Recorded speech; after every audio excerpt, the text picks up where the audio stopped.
యుద్ధాన్ని గెలిచిన సీతను గెలవలేని రాముడు.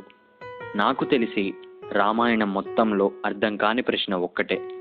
సీత కోసం కన్నీళ్లు పెట్టిన రాముడు సీత కన్నీటికి కారణం ఎందుకు అయ్యాడు? అది తెలుసుకునే ముందు let's introduce our channel. Prithvi's era, end of Ravana's in Ayodhya.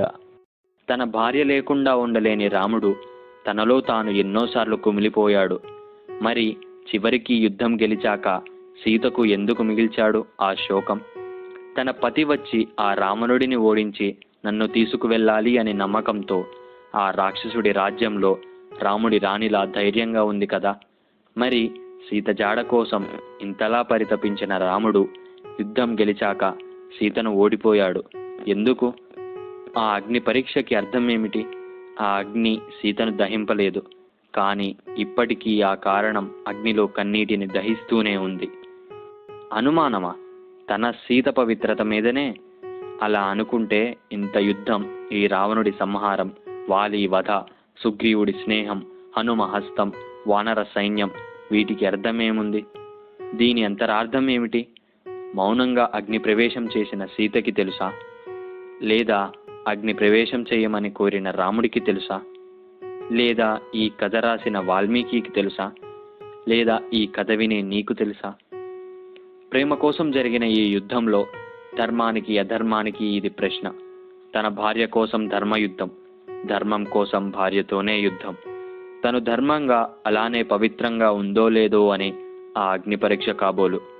అగ్ని జ్వాలలు సైతం జాబిలితో చెలిమికి సయ్యన్నట్టు చిరునవ్వుతో సీత అగ్ని ప్రవేశం. వసంతకాలంలో విరసిల్లే సిరిమల్లెలా ఈ సీత, రాముడి సీత. కథ సుఖాంతం అనుకున్న కాలం కన్నీటిని కడవరకు తీసుకెళ్లిన కథ తనది. రాజ్యంలో రాజుగా రాముడు, 13 ఏళ్ల వనవాసం తరువాత పట్టాభిషేకం, అభిషేకం ఆ దేవుడిలా మారిన రాజుకి. మరి సీత, తన భర్త తన కోసం చివరి వరకు ఉంటాడు అనే నమ్మకం. యుద్ధం సైతం ధర్మానికి తలవంచి తన భర్తని గెలిపించింది అంటే అంతటి వీరుడు. అయినా చివరికి మిగిలింది ఏంటి?